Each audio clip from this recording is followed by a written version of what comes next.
To our second annual National Dad Take Your Child to School Day. We have a great program here. We thank you guys for coming out this morning to bring your children to school today. We're going to go ahead and start with our Pledge of Allegiance. On the program it says Jaden Anderson. He's not here this morning, so we have Mr. Jordan Cunningham. He's going to step in and take the place. Okay, Jaden is here. I'm sorry. Jaden, come on. They're both going to do the pledges for us.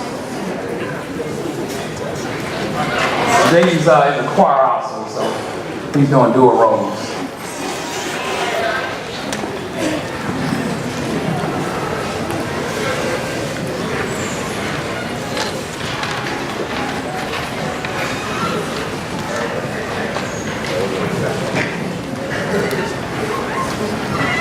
Please stand for the Pledge of Allegiance.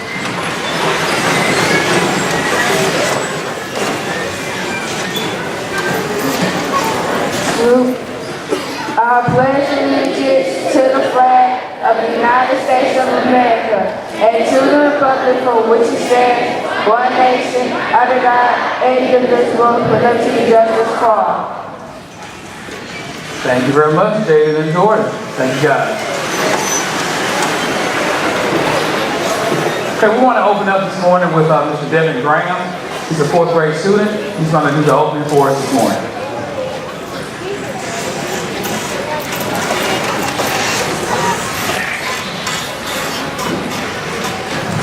Good morning.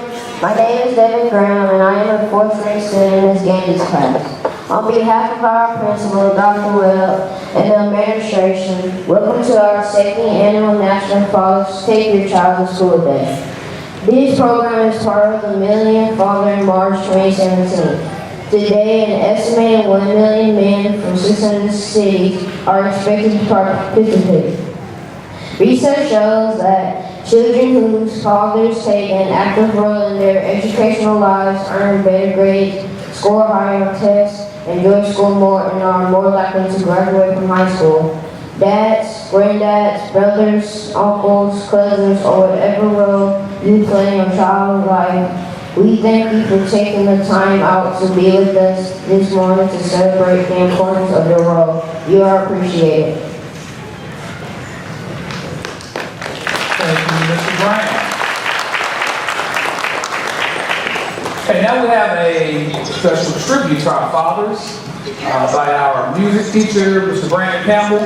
He has a group of students that he's going to lead at this time for a tribute. So with that, you can come down at this time.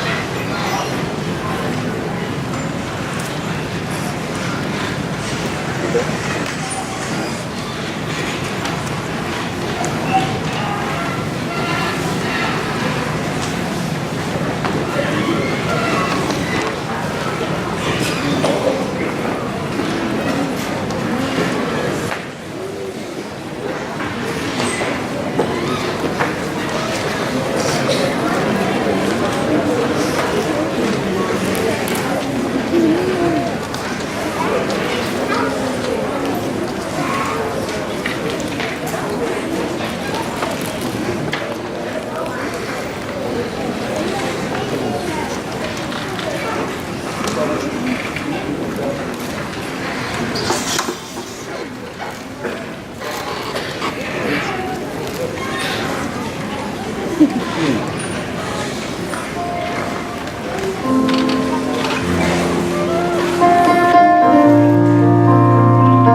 Hey, can we give them another round of applause? Amazing job. Amazing job.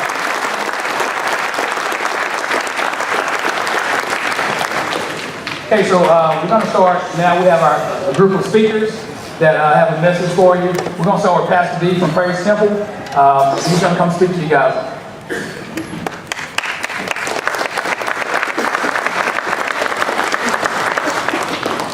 Thank you so much. Listen, good morning, everybody. Good morning. I'm here this morning. First of all, I'm standing in the stead of my spiritual father and my pastor, my godfather, all in one, Bishop L. Lawrence Brandon, who is definitely would love to be here, but one of our bishops in our Reformation's mother passed, so he's there supporting him, but he asked me to come just to stand in his stead this morning, and I'm so honored and grateful. And of course, he is definitely an alpha man for all the alphas that are here. He wanted me to say that he really wanted to be here, but just couldn't make it. But this morning, I have an opportunity just to share real briefly, to charge our fathers. First of all, it is so amazing to look around this auditorium and see so many great fathers. Children, would y'all give your dads a hand? This is awesome, especially in the day and time that we live in right now. So much is going on, not only in our world, not only in the United States, but right here in our community. So much is going on. And fathers, I want to say to you that you are needed in this community. You are needed in the lives of your children, whether they be male, whether they be female. You are definitely needed. You are important to us, our community, and you are important in the lives of your children. I was just blessed sitting there listening to these young people sing the song, how much they love their fathers. And so I'm excited because I am also a father. I have a 8-year-old boy and I have a 4-month-old daughter that I'm just so very, very excited to father and have the opportunity to do so. So it is very important, fathers, that you continue to do what you are doing in the lives of your children, because it will not go unnoticed. I say this often to many people all the time about parenting. Oftentimes we do so much materialistic wise, but even though like Christmas is coming up, and I know fathers, you're going to go out of your way to do so much to get your kids the latest, the PlayStations, the Xboxes, the new pairs of Jordans, the new shoes, the new clothes, all the material things. Those things are well and good, it's good, but oftentimes Christmas is in December, but come January, many of those toys are either lost or they're broken and you can't find them. You spend so much money, but you know, money can't buy the love of your children. It's important to spend quality time with your children. So I charge you this morning, fathers, to be visible in your children's life. Here at school, I see you this morning, and of course throughout the school year, you're visible, helping them with homework, helping them with life, and of course having conversations with your children. So this charge you have to keep, and that is to say, hey, I'm going to stay a part of my children's life because it is so very, very important. I know when I show up at my son's football game or I show up at my son's school, when he sees my face, he's so excited. Fathers, do you get that? You know, when you walk in the house and your children run up and hug you and say, hey, Daddy, that is so heartfelt. And so I charge you again this morning to continue doing what you're doing and even stepping up a notch. Show your children that you love them. Listen, man, it's nothing wrong with kissing your sons on the forehead and loving on your daughters. It's nothing wrong with that. So continue doing what you're doing, because as men, we are protectors of the family. As men, we are leaders, and it's time for our men, all of our men in our communities and our churches all over the world, to step up and say, hey, I'm going to take my rightful place back in my child's life. I'm going to take my rightful place back in community and continue to be the leader that I am and continue to be the role model that my children need in their life. I tell you this, even those of you that have daughters, it's amazing that when they see a strong man in the lives of their children, people will not misabuse or mistreat your children. I spoke about my spiritual father, Bishop Brandon, and of course, he has a 26-year-old daughter who's about to get married, but she was having some troubles in Atlanta, Georgia, and so she called her dad and said, hey, they're mistreating me at work. And so he stopped what he was doing, got in the car, drove all the way out of town to his daughter's job, shook the man's hand that was giving him a hard time, and everything in the life of his daughter's job situation changed for the better. So fathers, again, you are important. You're a role model. You are the leader of your family. You're the leader of your children. And so again, I charge you, continue doing what you're doing. And again, I appreciate this opportunity to come and speak and to charge you to continue being the greatest father that you can be. Show the world that you love your children. Get on social media, show everybody. I normally say Lottie Dottie and everybody, Paul and the rest of y'all. Show everybody that you love your children and that you're in the lives of your children. Again, I appreciate this opportunity, and on behalf of Bishop L. Lawrence Brandon, again, he couldn't make it, but he sends his love to all of you, all of the kids, all of the fathers, and again, we appreciate you, and we look forward to seeing you doing great things in our community. Thank you.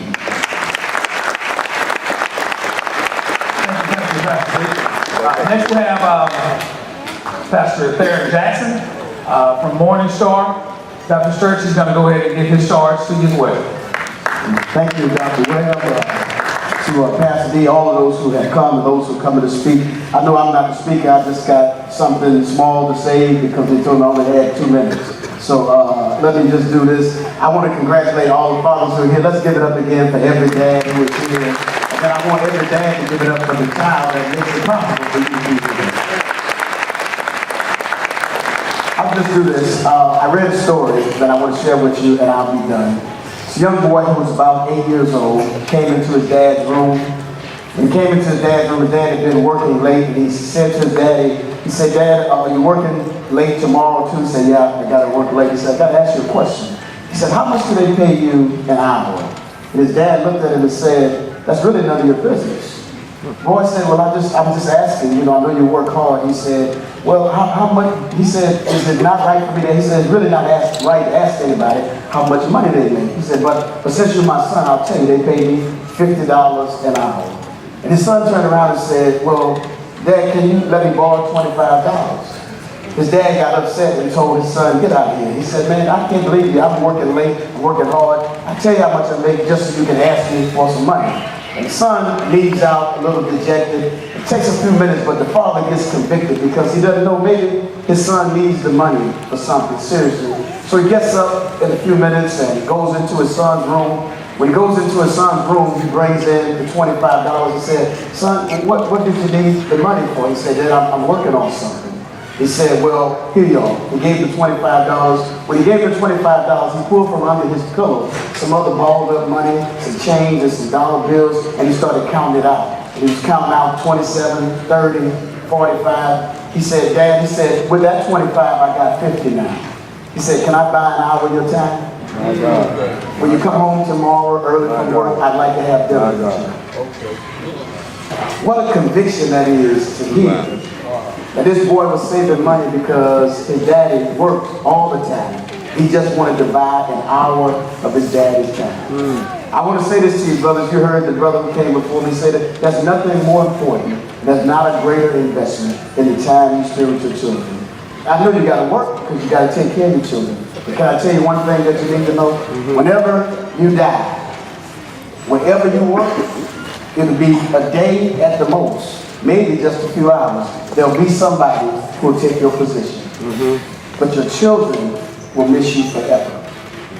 I want to suggest to you that the time you spend today is an investment. 16 years ago, I came to this school because my son was 4 years old and in pre-K. And that's been so long ago when I think about it. Now he's in his third year in college. My daughter now is in college. They're gone from home and the nest is empty. And I miss them now. But I don't miss them because I didn't spend time with them. I miss them because I did spend time with them. And as a result, I feel a lot better about the kind of men and women they're going to become because of the time we spent together. I would tell you, you don't have to be rich to be a good father. You don't have to be smart to be a good father. Amen. You don't have to have a college degree to be a good father. You just got to care about your children. And when you care, you spend time. So I want to encourage all of you brothers who are here today to keep doing what you're doing. If you're putting in the time, keep doing it. If you haven't been putting in the time, I hope you feel convicted that you never know how 5 minutes today can change the life of your son. 5 minutes today can change the life of your daughter. And I think they are worth it. You have to think whether or not you have the time to invest in your children. I think the answer is yes. I hope it is for you as well. God bless you and thank you so much.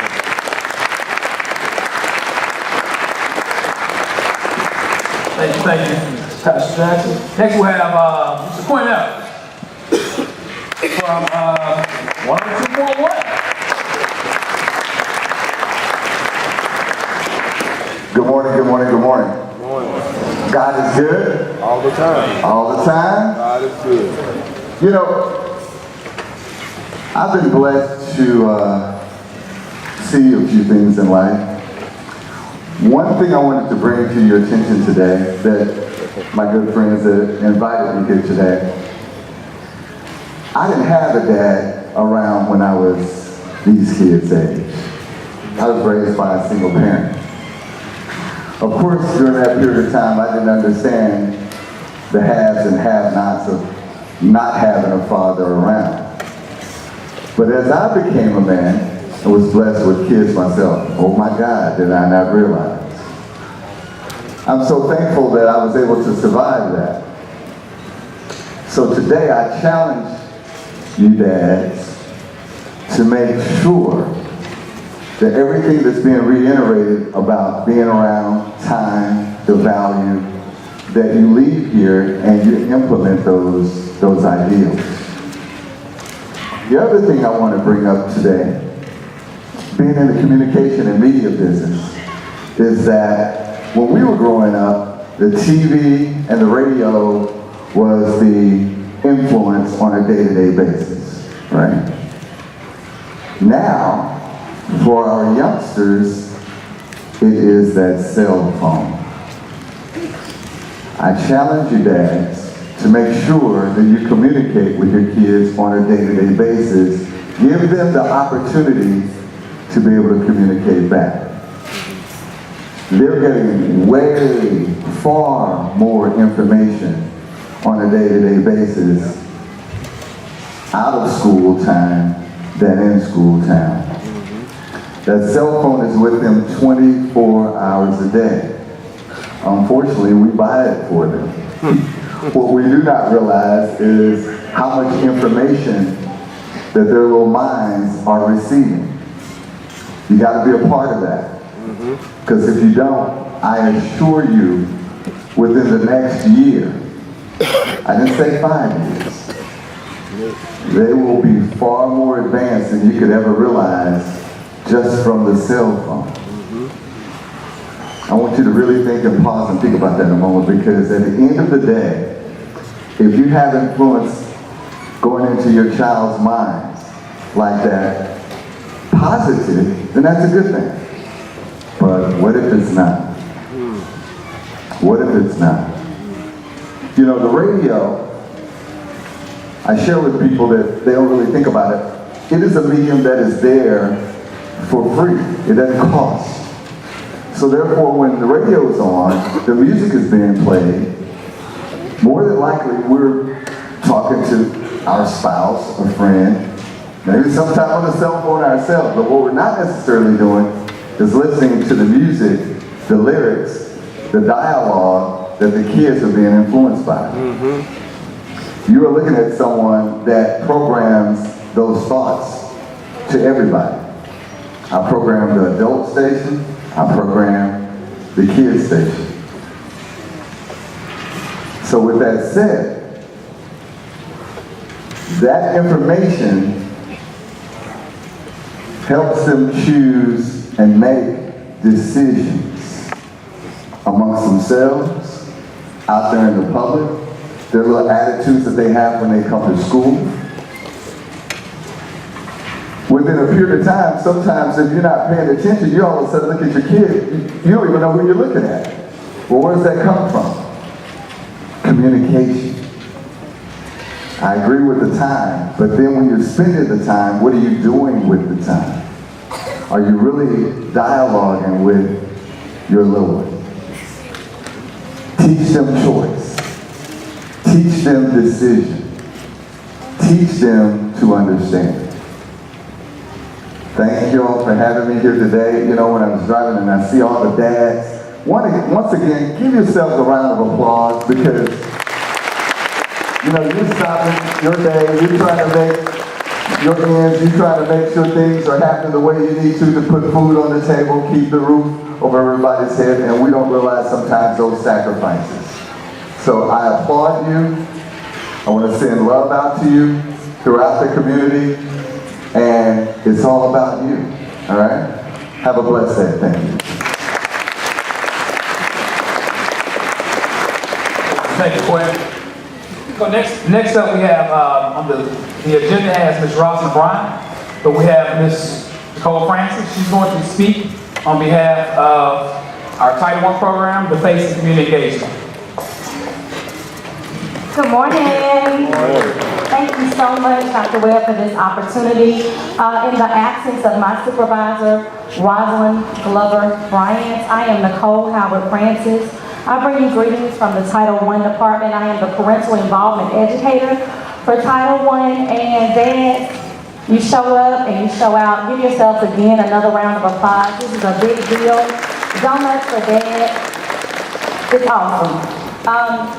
How many of you read to your children? Anybody? How many of you know that's really important?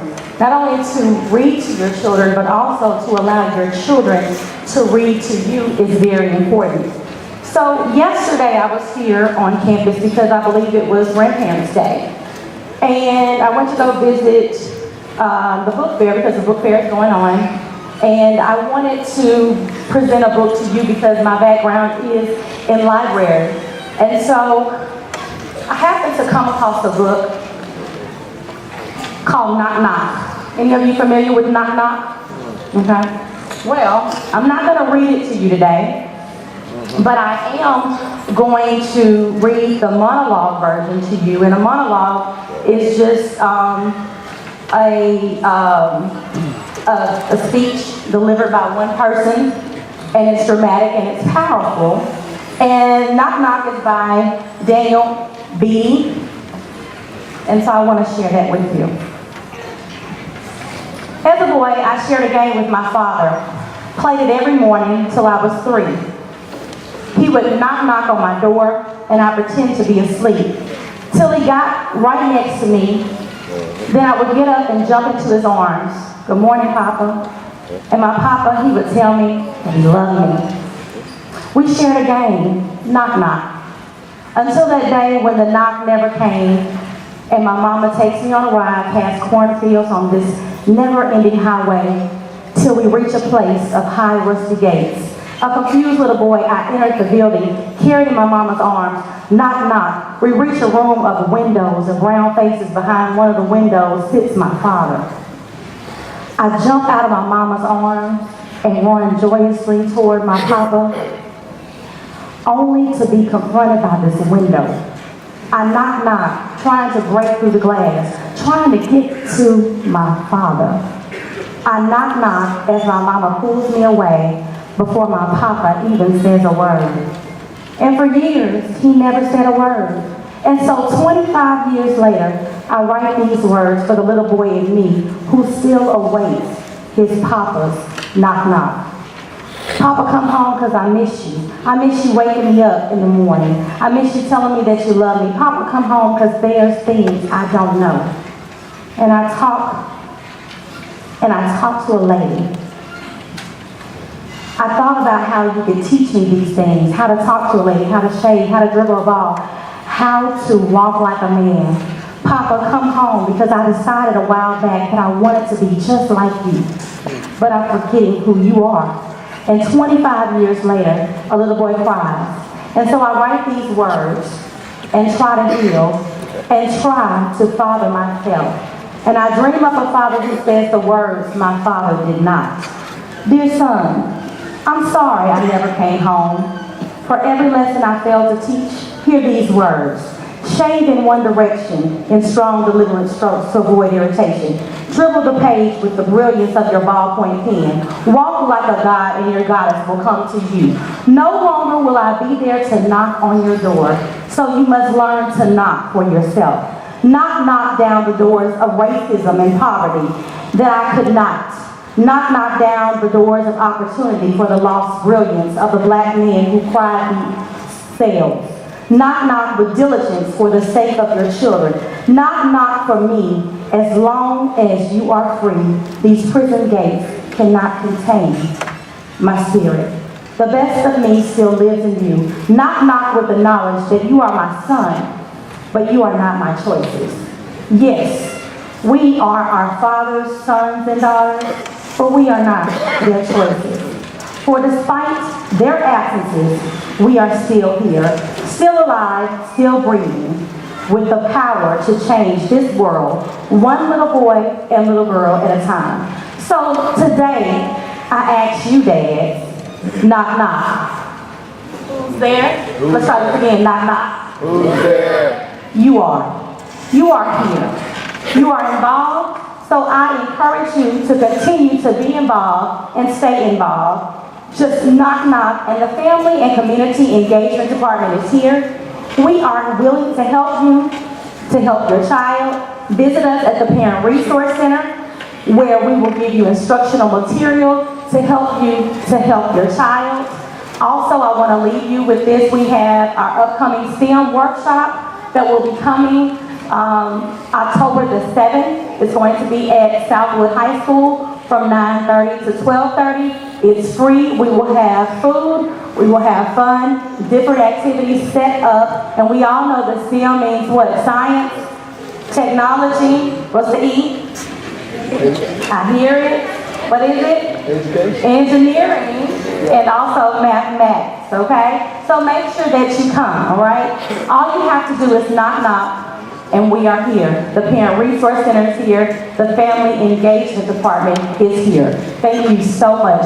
Also, boys and girls, if you want to check this book out, it is here at Turner. It's called Knock, Daniel Bailey. Thank you.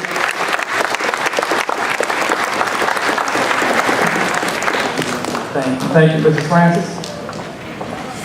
Next on our agenda, we have Mr. Rod Demery from as a former street court detective, also from an award-winning show, Bird Chosen Young Age. Y'all watching that show? We got a celebrity in the house. So, Mr. Demery is up next.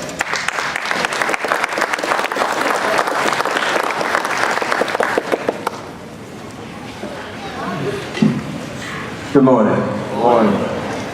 I appreciate that generous introduction, but I am just Rodney.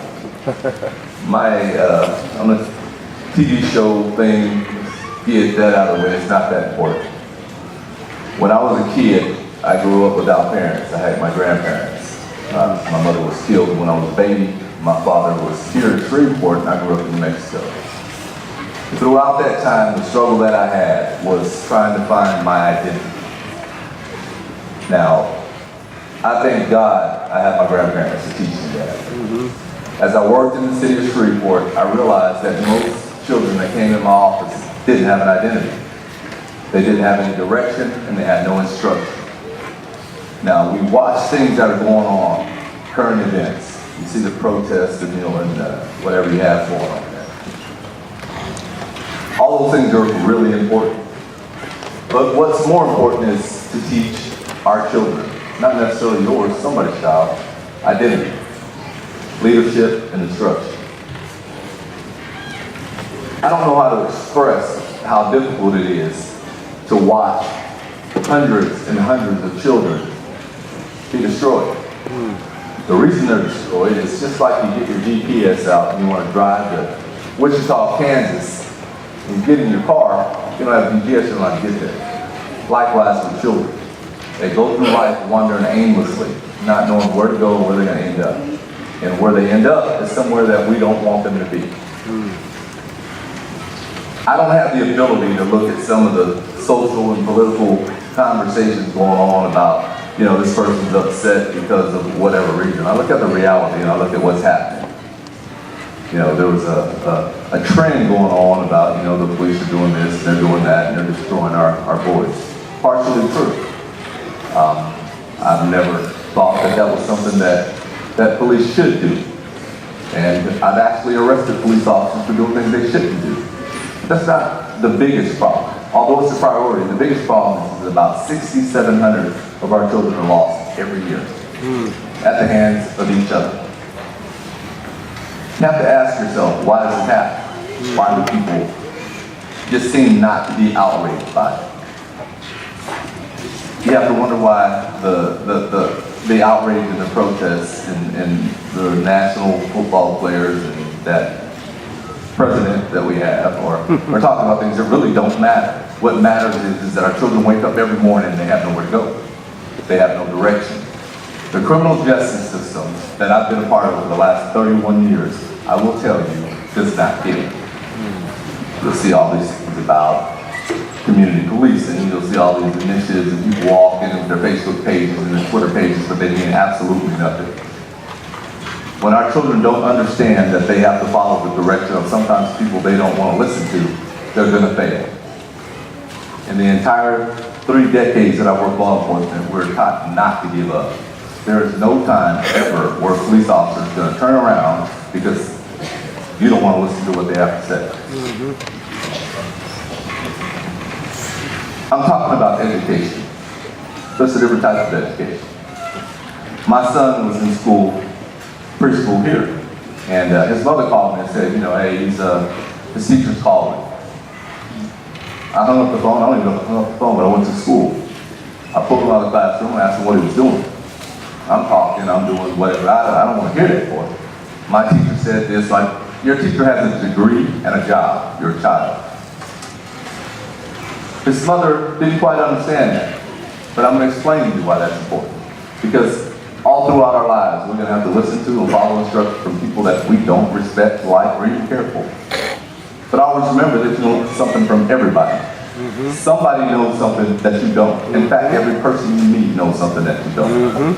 That type of attitude is translated into adulthood. They don't like this police officer that pulled them over. Fight another day. You're not going to win on the street. Our children need instruction. They need to know who they are. Their identity is the most important thing to them and the thing that's going to save their life. It's just that simple. If you teach your children that you're not that person, you don't hurt people, you don't take things that don't belong to you. You don't have to be a scholar to teach your children the right thing. It's just that simple. You know, there are all these ways to instruct children and all these different ways and forms that we can show them how to do this and do that. None of that's important. You are the best example your child will ever have. If you don't do it, they won't do it. They pattern their lives after what you do. You know, you have fathers that, they got a way of doing it, and you got other fathers that have a way of doing it, but you know your child. The wisest man on earth knows his child. If you don't know your child, you don't know anything. And if your child doesn't know you, they don't know anything. As I struggled with my identity, I came up with a reason, and I found out what it was. My identity is simple. It's to teach my children theirs. That's it. Every day you wake up, you are better than the day before to your children. You don't have to be great. You don't have to be the brightest guy out there. You don't have to be the most caring, most sensitive person. You just have to be a better one than you were the day before. Everything that I learned from watching my grandfather. Not necessarily what he told me, just watching. Everything my son learned, he learned from watching me. I didn't realize the influence I had on my son until he graduated from high school. And when I watch him walk around, his shoulders are slumped like mine, and he's got this incredibly ridiculous attitude, I was like, this is my child. Yeah. We always have a chance to redeem ourselves. We always have a chance to build our communities. Every day is a new day. I would not stand here before you and tell you that the leadership in our country, our city, and our world is stellar, because it's not. Y'all know that just as well as I do.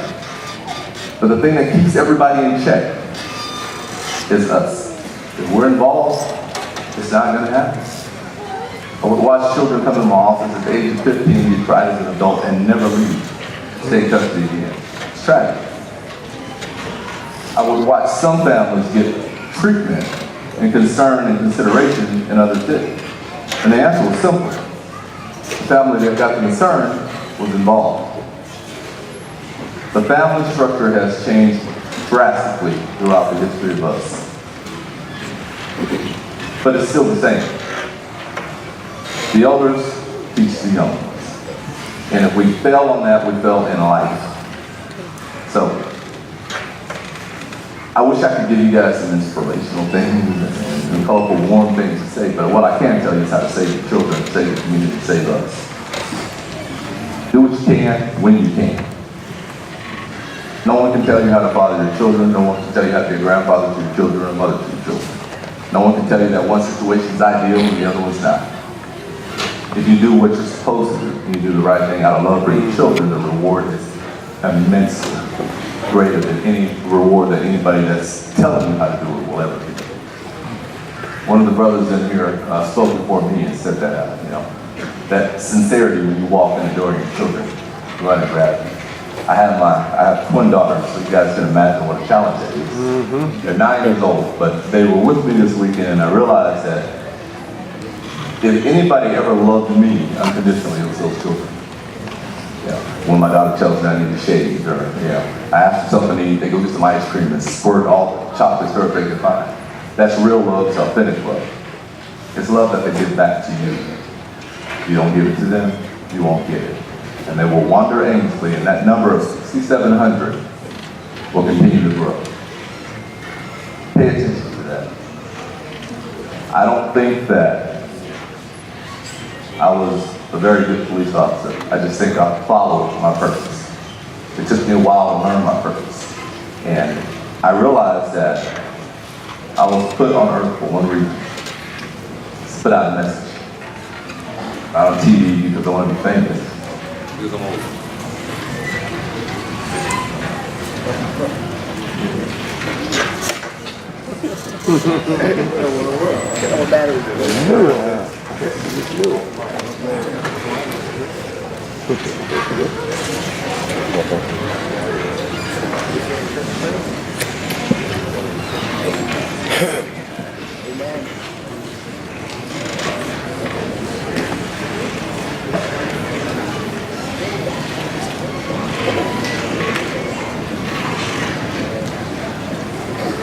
Okay.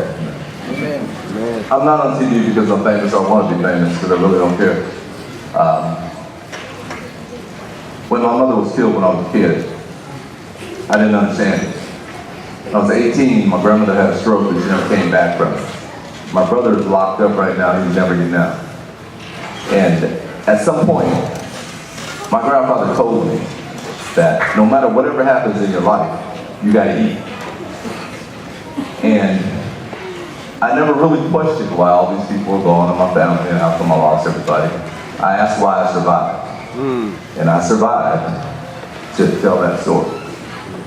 So I realized that sometimes the only way people hear what you gotta say is when everybody else is listening. Yeah. And I started getting all these messages and emails from people all around the country and all around the world, Bangladesh and Nigeria, and all these people watching this TV show, but they all have the same thing. They're all saying, what happened to me, I can relate. What happened to your family, I can relate to it. One of the most important messages I got was from a young girl that's in Southern California. I usually don't just answer the messages, and sometimes people leave phone numbers, but I got a phone number. For whatever reason, I was led to call this girl. She's 27 years old, and she's asking me questions about, the show, my career, whatever.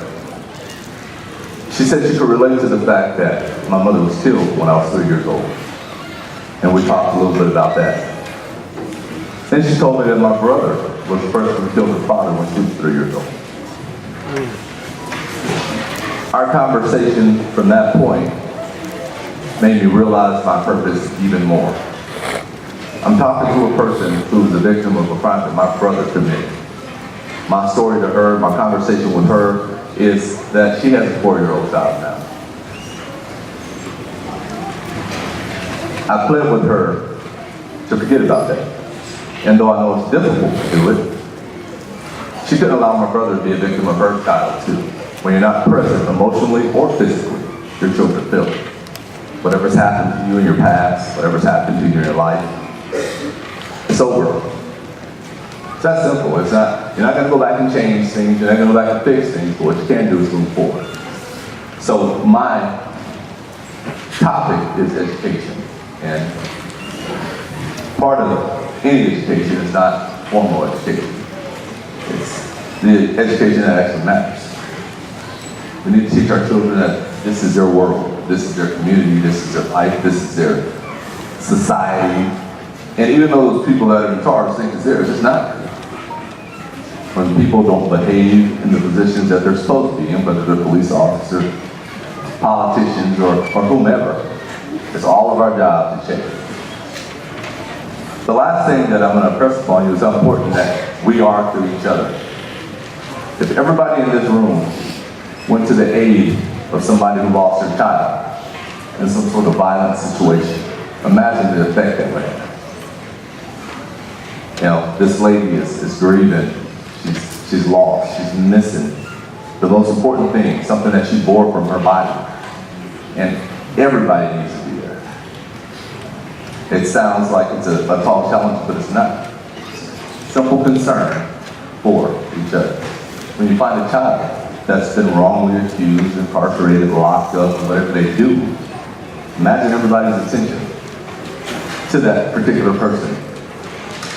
More importantly, imagine how the system responds to that. The system doesn't respond to ignorance. It doesn't respond to protests and yelling and screaming. It responds to the people. And once we lose that, we have nothing. So I hope that the few little words that I shared with you guys would put it on your minds that all men are fathers, whether they are or not, to their community. And all people are responsible for the community. And if we wait for people to fix it for us, it's never going to happen. So, God bless y'all. Thank you.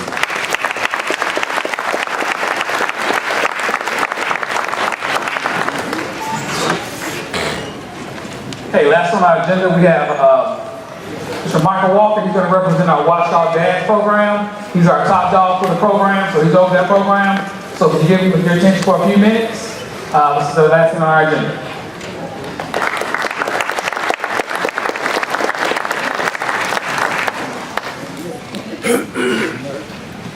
Good morning, men and women, and sons and daughters. I guess grandparents too. You know, remember, all my life, most of my life, I spent talking if there's a lawyer, a judge, or a politician. So bear with me. First of all, I really want to thank all of our speakers, all of the men and women that came forward to give us inspiration and hope that it ain't over till it's over. We're going to turn this thing around because we are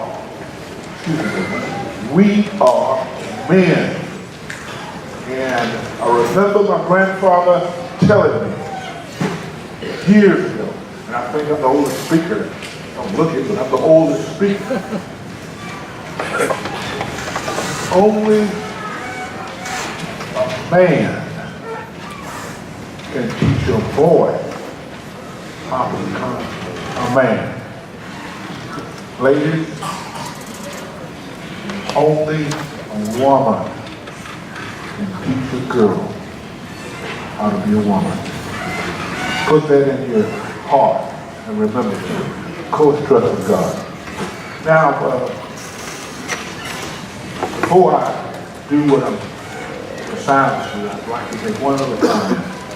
When I brought my grandson here to enroll in Turner. I met a young man at the front greeting visitors and people that came. And he introduced himself as Dr. Webb, the principal of this fine, great school. And he looked so familiar. And when although he had a little gray, he's still a young man. Obviously he's a young man. And I asked him, did I know him? And I met him before. And we said, well, you know, most of these people were from Stony Hill. Of course, I was born and raised in Stony Hill. But then he said, well, I said, well, he asked me, well, you might have known my father. And he mentioned his father's name. And you know, the circle of life is strange. His father was a man that was a father to all kids that he went across. Because he always met them with a smile, treated them with respect, and gave them something to do, to live with, to hold for life. The circle of life. You don't know what influence you have on those around you, particularly young minds, young boys. So I charge you that when you interact with them, make sure that you give something to their lives that will help them in life's very, very up and down journey. All right, men, this is our great moment. I want all of you to stand, please.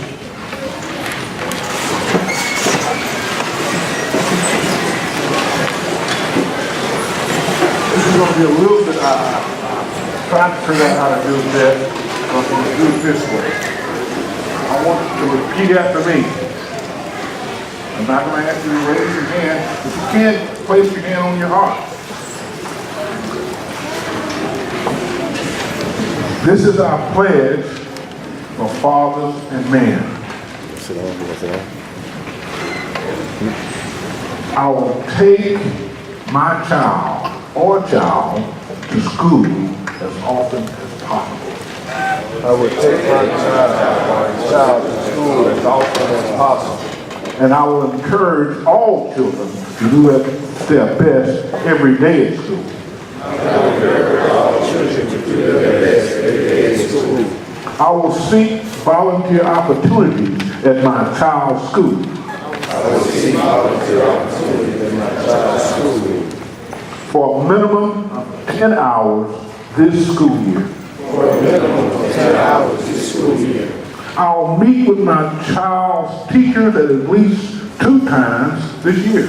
I will meet with my child's teachers at least 2 times this year. And support them in educating my child. And support them in educating my child. I will monitor and discuss my child's academic progress throughout the school year. I will monitor and discuss my child's academic progress throughout the school year. I will commit to attend my child's extracurricular activities. I will commit to attend my child's extracurricular activities. I will mentor my child and will teach the values of education and family. I will mentor my child and will teach the values of education and family. As well as the values of life by modeling and always being there for him or her. As well as the values I'll work with my child's mother or guardian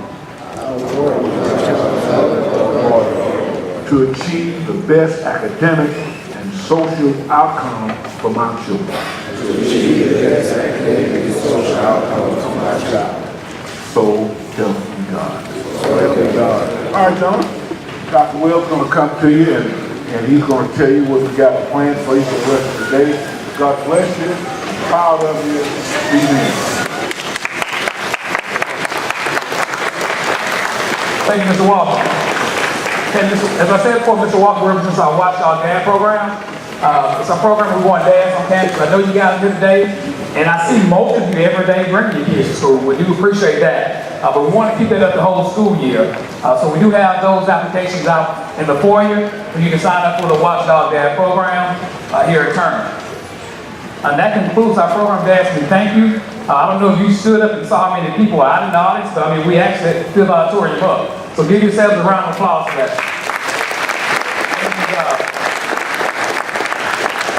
If you're not signed up for our parent newsletter, please do that as soon as possible. The information that Ms. Francis shared with you, that goes home in our newsletter with the dates of those parental involvement workshops that they offer, the materials and all information that comes home in our weekly newsletter on Tuesdays.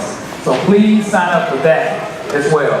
I do want to also mention that we have our book fair. Children, actually dads, that take you to the book fair and spend all their money. So they can go back to work and get some more. Dads, we thank y'all for coming out.